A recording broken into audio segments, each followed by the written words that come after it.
Assalamualaikum warahmatullahi wabarakatuh. Perkenalkan, nama saya Diki Wirahadianto. Pada kesempatan kali ini saya akan memaparkan hasil dari ujian akhir semester saya pada mata kuliah Manajemen Hubungan Industrial di kasus PHK massal. Adapun cuplikan berita yang saya dapatkan melalui Tempo, dari website Tempo, dengan judul Indofarma, ratusan karyawan yang kena PHK sudah dapatkan hak mereka. Jadi, pada kesempatan kali ini saya akan menjelaskan bahwa PHK yang dilakukan oleh Indofarma. PT Indofarma Tbk merupakan perusahaan farmasi milik BUMN yang berfokus di sektor industri dan distribusi produk kesehatan di Indonesia. Perusahaan ini sudah berdiri sejak tahun 1918. Pada 15 September 2025, PT Indofarma Tbk melakukan pemutusan hubungan kerja terhadap 413 karyawannya sebagai langkah dari restrukturisasi dan efisiensi perusahaan. Manajemen menyampaikan bahwa seluruh hak pekerja yang terdampak akan diberikan sesuai dengan ketentuan hukum ketenagakerjaan yang berlaku di Indonesia. Atas permasalahan tersebut, dapat diidentifikasi bahwa PT Indofarma Tbk melakukan pemutusan hubungan kerja dikarenakan, pertama, sedang melakukan efisiensi menyeluruh terhadap berbagai komponen biaya operasional yang belum optimal guna meningkatkan produktivitas dan menjaga keberlangsungan usaha. Kedua, karena adanya penyesuaian organisasi sesuai dengan model bisnis yang dijalankan. Jika dikaitkan dengan teori hubungan industrial, terutama di konsep tripartit, maka terdapat 3 pihak yang terlibat. Yang pertama yaitu serikat pekerja, yang kedua manajemen atau pengusahanya, dan yang ketiga pemerintah. Yang pertama, pekerja. Pekerja adalah pihak yang paling terdampak oleh kebijakan PHK. Idealnya diwakili oleh serikat pekerja dalam proses dialog atau perundingan sebelum pemutusan PHK ditetapkan.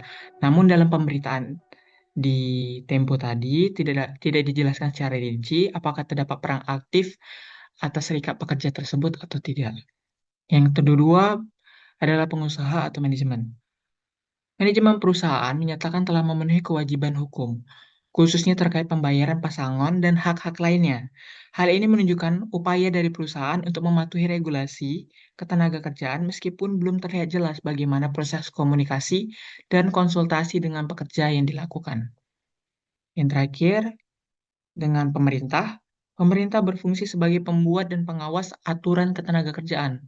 Dalam rangka tripartit, negara harus memastikan bahwa PHK berjalan sesuai dengan prosedur, termasuk mendorong dialog sosial serta melindungi kepentingan pekerja.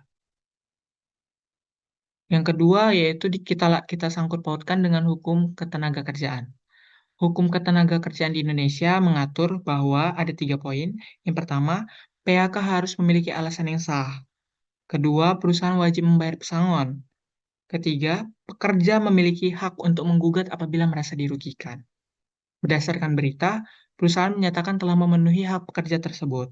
Secara normatif, ini berarti perusahaan telah menjalankan kewajiban formalnya.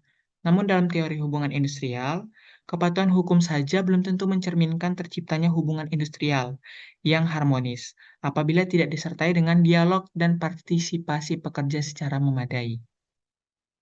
Lalu apakah dampak dari PHK ini sendiri? Dampaknya sendiri bagi bisnis, secara bisnis, langkah ini dapat menurunkan biaya operasional dan membantu fokus ulang unit bisnis yang paling produktif.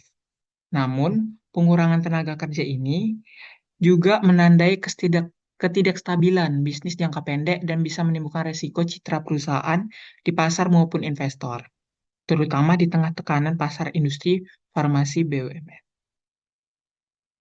Yang kedua, dampaknya sendiri terhadap pekerja. Bagi karyawan yang terdampak, berarti kehilangan pekerjaan dan sumber penghasilan utamanya.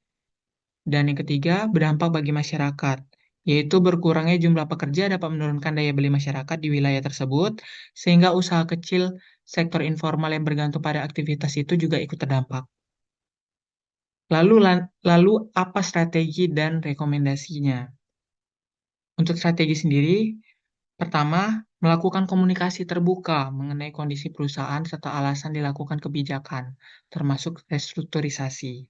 Yang kedua, perusahaan dapat melakukan perundingan secara kolektif. Dan ketiga, apabila dialog bipartit tidak menghasilkan kesepakatan, Penyelesaian dapat melibatkan pemerintah melalui mediator.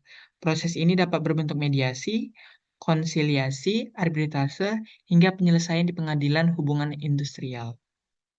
Lalu rekomendasinya, manajemen perlu menyampaikan informasi atau komunikasi secara transparan. Kedua, perusahaan dapat menyediakan pelatihan ulang, pendampingan karir atau bantuan penempatan kerja guna membantu pekerja yang terdampak atas kebijakan PHK tersebut. Dan ketiga, komitmen terhadap prinsip good corporate governance menjadi fondasi penting dalam menjaga kepercayaan dan stabilitas hubungan industrial jangka panjang. Demikian hasil presentasi dari saya. Mohon maaf jika ada kesalahan kata maupun materi. Wabillahi taufiq walhidayah. Wassalamualaikum warahmatullahi wabarakatuh. Terima kasih.